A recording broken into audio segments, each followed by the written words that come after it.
वहीं आप सांसद सुशील गुप्ता ने संसद का मौजूदा सत्र स्थगित करने की मांग की है। लोकसभा स्पीकर और राज्यसभा चेयरमैन को चिट्ठी लिखकर सत्र स्थगित करने की मांग की गई है। आपके सांसद के द्वारा कोरोना वायरस के चलते सदन स्थगित करने की मांग की गई है। संसद परिसर में कोरोना से बचाव के इंतजाम नहीं है। इसके साथ में यह भी उन्होंने कहा है और आगे कहा कि कोरोना पर सर्वदलीय बैठक बुलाई जाए, यह मांग रखी गई है। तो जो पत्र लिखा है वो हम आपको दिखा रहे हैं।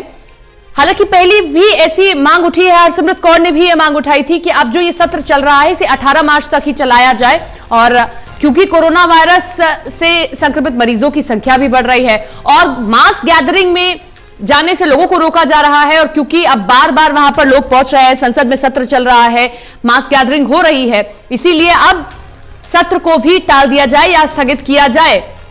स्थगित करने की मांग सुशील गुप्ता की ओर से की गई है। आम आदमी पार्टी के राज्यसभा सांसद हैं, उनकी ओर से यह मांग की गई है। संसद परिसर में कोरोना से बचाव के इंतजाम नहीं है, यह भी उन्होंने आरोप लगाया। अब यह आरोप किस पर लगाया, केंद्र सरकार पर लगाया या एक सुझाव दिया है, यह समझना होगा। लेकिन पहले भी यह मांग उठ चुकी है। आपको यहां पर बता दें कि यह मांग पहली नहीं है। इससे पहले हरसिमरत कौर ने भी यह मांग उठाई थी कि सत्र को स्थगित किया जाए।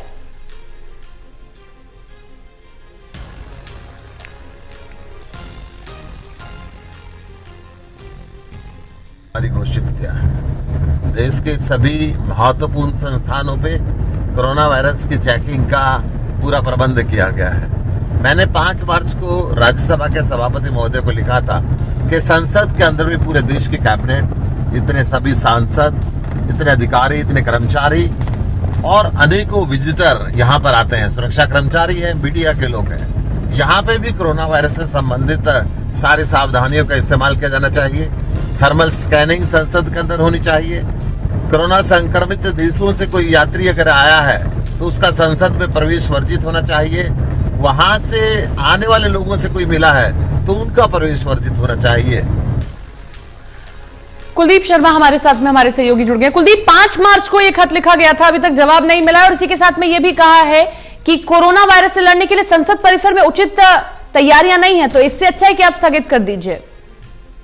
बिल्कुल, देखिए कई सारे सांसद हैं जो ऐसी मांग उठा रहे हैं कि संसद की जो बची हुई कार्रवाई है सपना, उसको अनिश्चित काल के लिए स्थगित कर दिया जाए। ये संसद का जो बजट सत्र है, जो मौजूदा बजट सत्र है, ये 3 अप्रैल तक चलना है। लेकिन जिस तरीके से देश में लगातार कोरोना का खतरा बढ़ रहा है, उससे देश के जनप्रतिनिधि भी चिंतित नजर आ रहे हैं और उनकी चिंता भी साफ झलक रही है। एक लेटर जो है 5 तारीख को आम आदमी पार्टी के राज्यसभा सांसद सुशील गुप्ता की तरफ से लोकसभा स्पीकर और राज्यसभा के सभापति को लिखा गया था। उस पत्र में ये मांग की गई थी कि संसद में सांसदों को कोरोना वायरस से बचाने के लिए तमाम वहां पर इंतजाम किए जाए, वहां पर स्क्रीनिंग की व्यवस्था की जाए, साथ में वहां पर सैनिटाइजर और बाकी जो इंतजाम किए जा सकते हैं कोरोना से बचाने के लिए वो किए जाए, या फिर संसद को अनिश्चित काल के लिए स्थगित किया जाए। लेकिन जब उस पत्र का जवाब नहीं आया तो एक दूसरा पत्र सुशील गुप्ता की तरफ से फिर से लोकसभा स्पीकर और राज्यसभा के सभापति को लिखा गया है। उसमें उन्होंने कहा है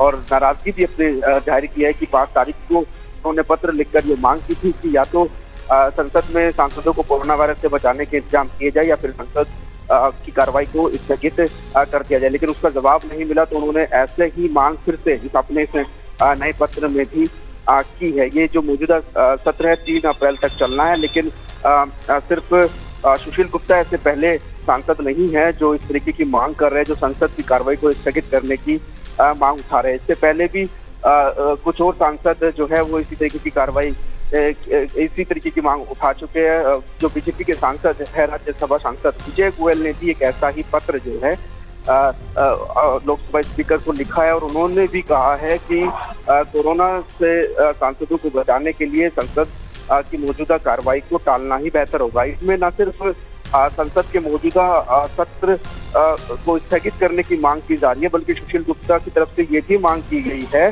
कि इस पूरे मसले पर एक सर्वदलीय बैठक जो है वो लोकसभा स्पीकर की तरफ से बुलाई जाए, ताकि सभी पार्टियों के जनप्रतिनिधि आपस में चर्चा करके ये हल निकाल सके कि किस तरीके से संसद परिसर में आने वाले जो सांसद है, जो वहाँ का स्टाफ है, जो विदेशी प्रतिनिधि भी वहाँ पर आते हैं, उनको किस तरीके से कोरोना से बचाया जा सकता है। जी चलिए, शुक्रिया आपका तमाम जानकारी के लिए।